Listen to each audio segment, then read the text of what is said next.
wanted to be the Saint so badly. That scene where he's got 8 cell phones and he's talking in 8 different languages with 8 different voices. I was just like, holy shit.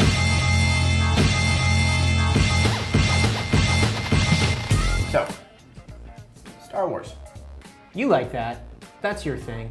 I do like Star Wars. I do like Star Wars a lot. Yeah. I feel like a lot of people want to know what I feel about J.J. Abrams. I love J.J. Abrams. I'm okay. I'm okay with him doing Star Wars. I think it's going to be great. See what happened, and I think this was probably, I mean, this probably wasn't planned. It could have been, you never know. But there was that weird sort of trickled out piece of news that apparently was totally false, that Zack Snyder, the visionary director of 300 and Watchmen, would be doing a like Star Wars spin-off. We still don't know who was going to be doing 7, and that made me so angry. The idea of him doing a 7 Samurai remake with Jedi Knights, I was just like, I don't like that. It doesn't, too much slow motion. But at the same time, so J.J. Abrams, after that, I'm like, okay, I can, and the thing that made me the most mad was everyone making the stupid lens flare jokes on Twitter. But I think I made a 2-minute lens flare joke on video, so I fell into that. That's longer than Twitter. Okay. First, visionary, because that's what they always say with Zack Snyder. What words are you not allowed to say that you have to go with visionary?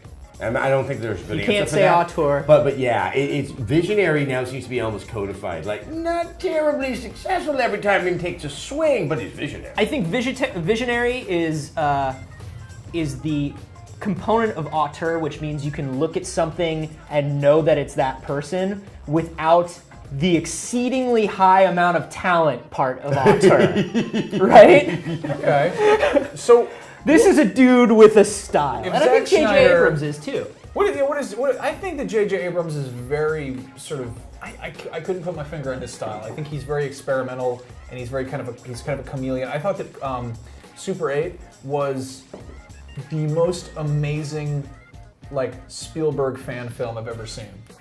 Exactly, which is exactly. It was like, what if you had like an E.T. Close Encounter that was also a Jaws, and then you put, then there were floodlights, but they had some little lens flares. Well, there's children. There's an obvious parallel that you're starting to draw here, which is the whole Steven Spielberg passes on the torch to a guy who loves Steven Spielberg and gets compared to Steven Spielberg, and Steven Spielberg was like, go make a Steven Spielberg movie.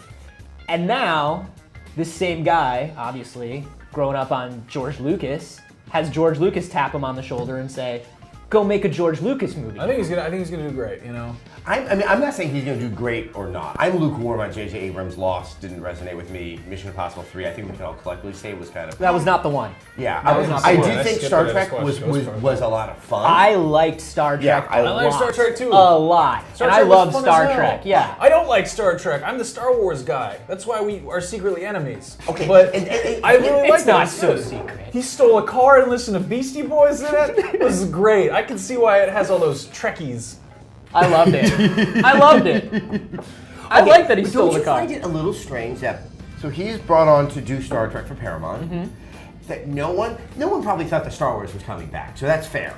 But no one put like in their contract with him that he can't take on other major sci-fi franchises while he's attached or years after he removes himself from. I mean, you have to think that somebody over there is like, oh, we should have seen that one coming. That's the only bitter taste that I think is going to be in people's mouths is like, as somebody who is a Star Trek fan, I kind of feel like he kind of gave me the finger a little bit. Like, just a little bit. No, I think, just like, I'm going to go do the other one now, dickbag. I bet you How do you feel about that? There's some lawyer who saw this coming, you know, he could see it coming.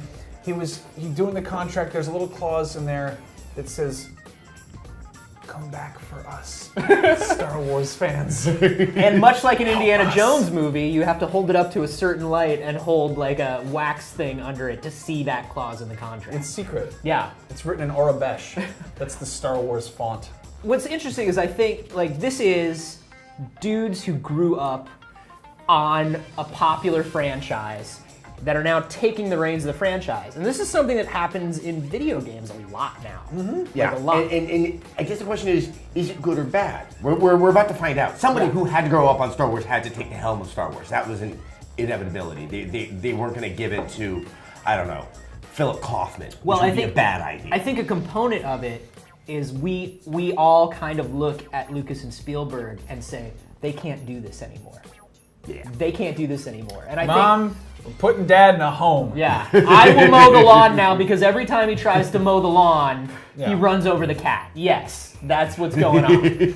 And I think one that sticks out to me a lot that happened recently is DMC, Devil May Cry. Capcom going, we can't do this anymore. Who can do this? Who do we give this to? And they gave it to Ninja Theory, these guys who... Now, was Ninja Theory explicit? I reviewed this game, I can't even answer this question, that somehow that they were reverential of the original series? Or? I don't know if they... I don't know if they were reverential. Like, I don't know what their history is with the series, but these are people who you can imagine if they were into games, if they were coming up on video games over the last 15 years, 20 years, whatever. They went through and they at least played Devil May Cry. They were aware there was a series called Devil May Cry. But I think a lot of Devil May Cry, when I was playing through it, a lot of good things that I liked from Devil May Cry were there. That kind of showed me. I'd like to think that it was Ninja Theory bringing in the good and Capcom bringing in the bad, because that's where my natural biases lie these days. You know, I want to trust them. I'm just happy you found that much good. That's good. The problem with a franchise or a property or whatever it is being given to someone who is going to be sort of taking it in their new hands, they have a different idea. I feel like, for instance, with Lucas, he should not have touched the prequels. No. You know, I think that he should have. I mean, the whole thing is that he did the first Star Wars movie, and then he got other people to come in, and they were all very talented people, and they were kind of like, let's take your ideas and maybe just kind of, you know, polish them and spin them and do nice things with them. And then by the time the prequels rolled around, everyone was like, but he's the guy. He's the guy. We got to let him do it. I guess he's the guy. He's the boss. You know. And I think there's a fair amount of video game series where. It's time to pass on. Yeah. Well, look at you know, going back to Capcom. Look at Resident Evil 6. Like they're still doing them themselves. I just like, popped that in. Pop it out, buddy. Pop it right back out. I played the beginning part, and if you told me that was a parody of video games, I would believe you. Yeah. I love Kojima. I love his games so much, but they are so bloated and they are so convoluted. And I would love so much to see somebody who's got a proper amount of reverence and respect for the Metal Gear series and the franchise and the canon and all the lore and all that stuff. Take it and just trim the fat. Look at Jake and Garth doing XCOM. Exactly. Well, yeah. see, and I think that's where we can draw a distinction between DMC and, say, the Metal Gear Solid series, but especially XCOM, is that it's not just so much that there's a wealth of lore.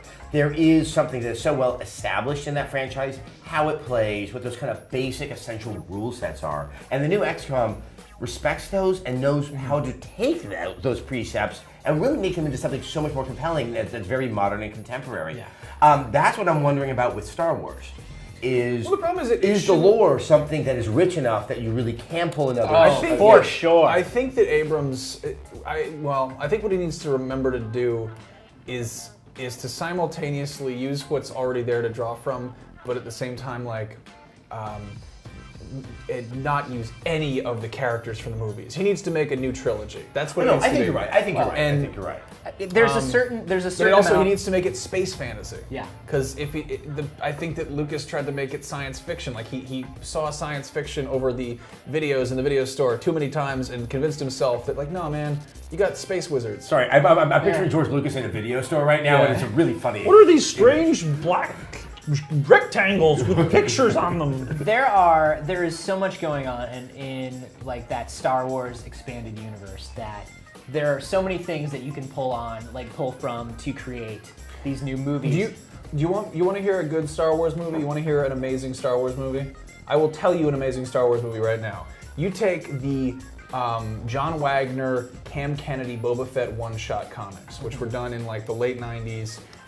This is the team that pretty much made Judge Dredd famous, and you've got Boba Fett, and he's like in just the back alley where the whole planet is Mos Eisley, just these Mad Max kind of nasty ass road warrior shithole towns, and he's this kind of like he's Yojimbo. He is this like wandering samurai who's just like, I don't care who's gonna pay me, and he's kind of doing sort of good work because you want to be a little bit sympathetic, but at the same time, he's cutting off dudes' heads and he's still a mercenary. Yeah. He's being a bad motherfucker. Yeah. You make Drive meets Yojimbo in space, And that is, yeah, that's... I wonder if that might be one of the best pitches I've ever heard. Yeah. You should probably keep that to yourself and not share that with others. Shouldn't make a video about it.